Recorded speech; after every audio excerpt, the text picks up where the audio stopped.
Hello students, welcome back to my channel Simplified Chemistry. So in the previous session, we have already completed the electronic configuration and you have already gave me the homework also and you have already written the electronic configuration up to atomic number 30. So now I have asked you one question that chromium and copper. So chromium and copper are exceptional cases up to atomic number 30. So what is the reason for that? Let us discuss today. Okay, so you know that chromium has atomic number 24 and copper has atomic number 29. Clear बच्चों, हमें पता है chromium का atomic number 24 होता है and copper का atomic number 29 होता है. तो उनका एक्सपेक्टेड इलेक्ट्रॉनिक कॉन्फ़िगरेशन क्या बनता है दोस्तों कि आर्गन 4s2 3d4 बनता है एंड इसका क्या बनता है कि भाई आर्गन 4s2 3d9 बनता है. क्लियर? आपको पता है 3d को पहले लिखते हैं 4s बाद में, ये आपको पता है. ठीक है, तो ये इसका इलेक्ट्रॉनिक कॉन्फ़िगरेशन एक्सपेक्टेड ऐसा होता है. तो I am writing here that expected electronic configuration ऐसा होता है बच्चों. बट हमने देखा था रियल में ये जो इलेक्ट्रॉनिक कॉन्फ़िगरेशन है क्रोमियम की बात करें तो ये ऐसा आता है 4s1 3d5 एंड अगर कॉपर की बात करें तो वो आता है 4s1 3d10. तो अगर ये देखने जाए तो हमारे Aufbau poly and hunts rule का वायलेशन है ये. इट मींस वो इसमें प्रॉपरली सही नहीं बैठ रहे हैं. तो ऐसा रीजन क्या है? तो इसका रीजन है बच्चों स्टेबिलिटी. मैं समझाता हूं, बहुत ध्यान से समझिए. The reason is stability of half filled and fully filled orbitals. It means इधर रीजन ऐसा कहा जाता है, रीजन इसके लिए यह दिया जाता है कि जो ऑर्बिटल्स हाफ फिल्ड है और फुल्ली फिल्ड है उनकी स्टेबिलिटी ज्यादा होती है. क्यों होती है आज के वीडियो में हम सब समझेंगे. आइए देखते हैं पहले हाफ फिल्ड किसे कहते हैं. तो ये जो कंसेप्ट है stability of half filled and fully filled orbital का, वो खाली P D and F orbital के लिए ही एप्लीकेबल होता है.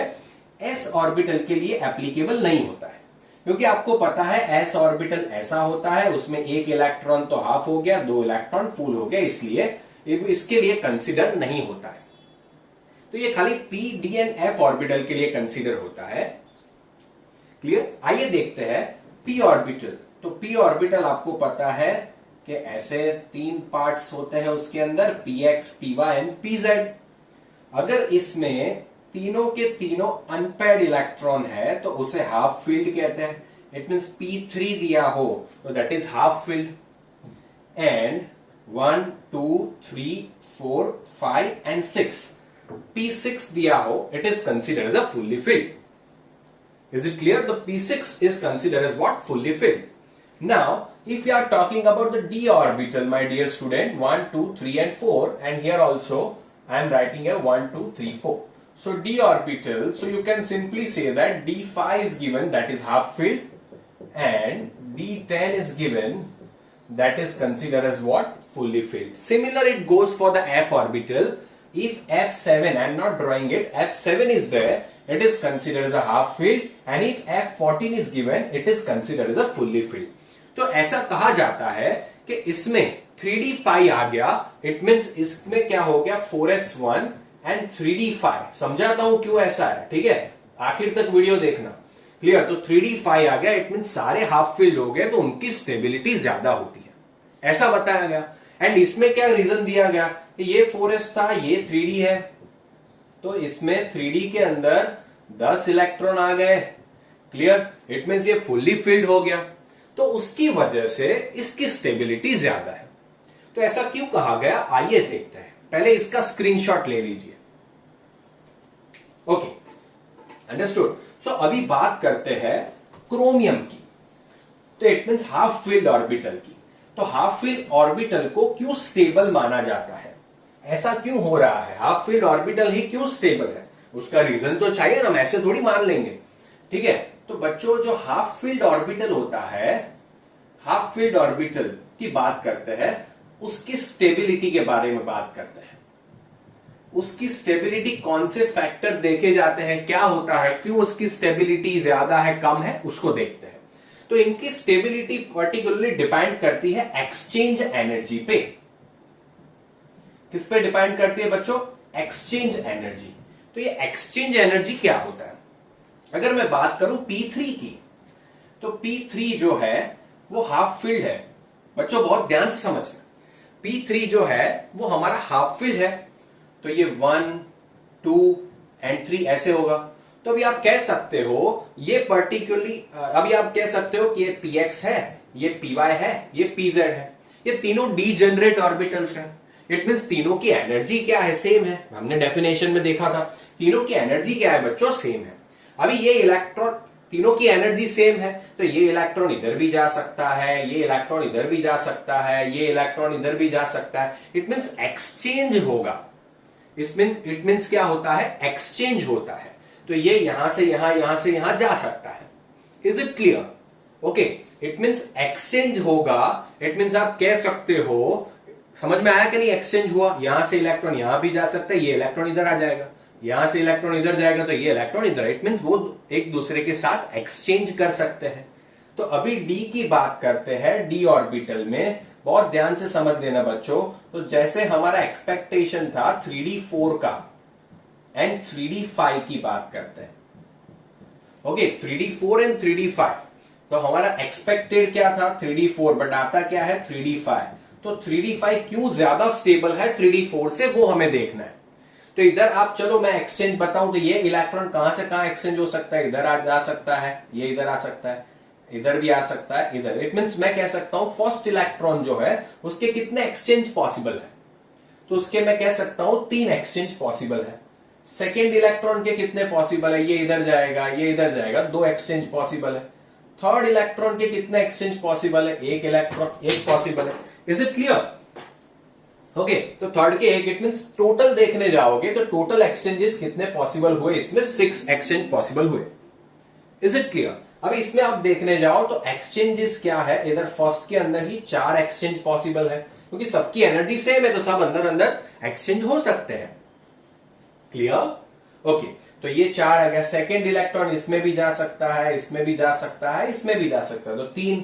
ये 2 में जा सकता है, फोर्थ 1 में जा सकता है। क्लियर?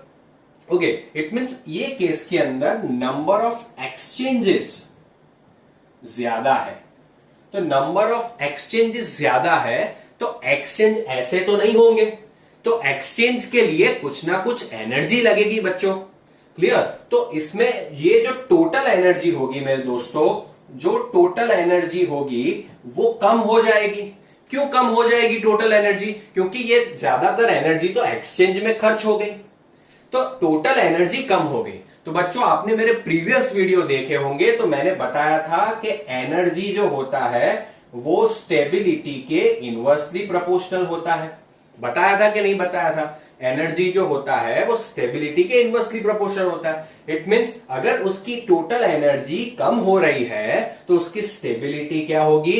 इंक्रीज होगी। तो समझ में आ गया बच्चों? इट मींस मैं कह सकता हूं जैसे एक्सचेंज हुआ तो एक्सचेंज से उनकी एनर्जी खर्च हो गई, तो जैसे उनकी टोटल एनर्जी खर्च हो गई उनकी स्टेबिलिटी क्या हो गई? बढ़ गई। अभी इसमें एक्सचेंजेस कम हो रहे हैं, इसमें एक्सचेंजेस ज्यादा हो रहे हैं, इसलिए हम कह सकते हैं कि 3D5 is more stable. 3D5 is more stable. इसीलिए हम कह रहे हैं कि जो हाफ फील्ड ऑर्बिटल होती है उसमें स्टेबिलिटी एक्सचेंज ऑफ एनर्जी से होती है।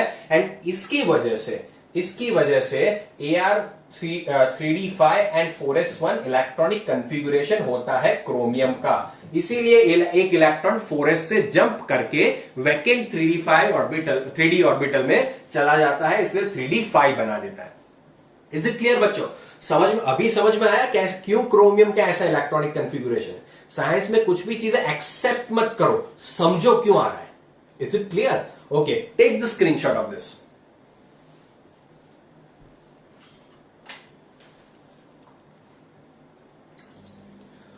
ओके, सो स्क्रीनशॉट ले लिया। अभी बात करते हैं फुल्ली फिल्ड ऑर्बिटल की। अभी इसमें आपका रीजन आ जाएगा कॉपर का। कॉपर का एनर्जी में क्यों ऐसा, वो क्यों ज्यादा फुल्ली फिल्ड, क्यों ज्यादा स्टेबल है? तो आइए देखते हैं, बात करते हैं फुल्ली फिल्ड ऑर्बिटल की। तो फुल्ली फिल्ड ऑर्बिटल होता है, उसमें स्टेबिलिटी के लिए डिसाइडिंग फैक्टर होता है my dear student, pairing energy. वो कौन सा डिसाइडिंग फैक्टर होता है? वो होता है पेयरिंग एनर्जी। जैसे मैं बात करता हूं एक ऑर्बिटल पी के बारे में, आपको समझाता हूं। फुल्ली फिल्ड मीन्स क्या? 1 2 3 आ गए, फिर 4, फिर 5, फिर 6 आ गया। ये P6 जो है वो उसका फुल्ली फिल्ड ऑर्बिटल है, ऐसा हम कह सकते हैं। Is it clear my dear student? अभी आप सोचो कि ये भी एक इलेक्ट्रॉन है जो क्लॉकवाइज डायरेक्शन में घूम रहा है, एंड ये भी एक इलेक्ट्रॉन है जो एंटी क्लॉकवाइज डायरेक्शन में घूम रहा है। पता नहीं, ये हमने समझा था। अभी मुझे बताओ, ये भी इलेक्ट्रॉन है, ये भी इलेक्ट्रॉन है, तो इलेक्ट्रॉन और इलेक्ट्रॉन के बीच में क्या होगा? रिपल्जन होता है। इन बिटवीन इलेक्ट्रॉन क्या होगा बच्चों? रिपल्जन होगा। तो रिपल्जन होने से क्या होगा? ये इलेक्ट्रॉन को अगर इधर आना है, जैसे बात करता हूं इधर, जैसे अभी कोई इलेक्ट्रॉन को अगर यहां पे, ये इलेक्ट्रॉन को अगर यहां पे आना है, तो उसको कुछ ना कुछ अपनी एनर्जी लगानी पड़ेगी, कुछ ना कुछ एनर्जी देनी पड़ेगी। Okay, it means the amount of energy require to pair the electron, it means for the pairing of electron, that is consider as a pairing energy. अभी इन दोनों के बीच में रिपल्जन है, फिर भी इलेक्ट्रॉन को इधर आना है, तो इट मीन्स उसको कुछ ना कुछ एनर्जी देनी पड़ेगी। Is it clear? समझ में आया? तो उसकी एनर्जी यहां पे खर्च होगी एंड ये पेयर हो जाएगा, ये भी पेयर हो जाएगा, ये भी पेयर हो जाएगा। Is it clear? It means अभी इसको पेयर करने में कुछ ना कुछ एनर्जी लगती है, उसे पेयरिंग एनर्जी कहते हैं। इतना समझ में आ गया? इतना समझ में आ गया? ओके, अभी पेयर करने में एनर्जी लगी तो एनर्जी खर्च हुई, तो इधर भी मैं कह सकता हूं कि मेरा टोटल एनर्जी क्या हो गया बच्चों? कम हो गया यार। इधर भी मेरा टोटल एनर्जी कम हो गया, तो टोटल एनर्जी तो स्टेबिलिटी के इनवर्सली प्रोपोर्शनल है। तो अगर टोटल एनर्जी कम हो गया तो मेरा स्टेबिलिटी क्या हो गया? बढ़ गया। तो इसी वजह से जो फुल्ली फिल्ड ऑर्बिटल होती है उनकी स्टेबिलिटी ज्यादा होती है। यही बात है अपने कॉपर की। तो कॉपर में क्या होता है? जनरली एक्सपेक्टेड इलेक्ट्रॉनिक कॉन्फ़िगरेशन क्या होना चाहिए? 4s2 3d9, जैसे 4s और इधर 3d, 4s में 2 और इधर 1 2 3 4 5 6 7 8 एंड 9। क्लियर? बट ये इलेक्ट्रॉन जंप करके इधर चला जाता है, तो इससे क्या बन जाता है? 4s1 and 3d10। तो अभी आप सोचो, इसमें 3d10 हो गए, इट मीन्स पेयरिंग, कितने इलेक्ट्रॉन पेयर में है? तो 5 पेयर है इलेक्ट्रॉन की, आप कह सकते हो। ओके, इट मीन्स उसको पेयरिंग करने के लिए कुछ ना कुछ तो एनर्जी देनी पड़ेगी। इट मीन्स इधर कैसी एनर्जी देनी पड़ेगी? ज्यादा एनर्जी खर्च होगी, इसलिए टोटल एनर्जी उसकी क्या हो जाएगी? कम हो जाएगी। तो उसकी वजह से उसकी स्टेबिलिटी ज्यादा है। तो उसकी वजह से 4s2 3d9 ना होते हुए इसका इलेक्ट्रॉनिक कॉन्फ़िगरेशन बनता है 4s1 3d10। तो बच्चों ये कंसेप्ट जरूरी है।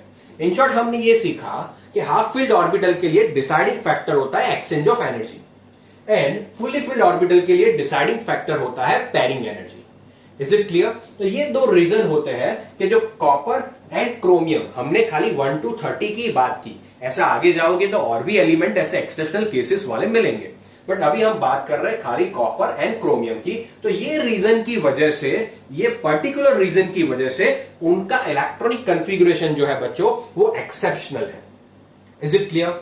ओके, समझ में आ गया? आपका डाउट क्लियर हो गया? अगर डाउट क्लियर हो गया है तो कमेंट करिए कि आपका डाउट क्लियर हो गया है। ठीक है बच्चे? Please subscribe, share and like my video. Thank you so much my dear students.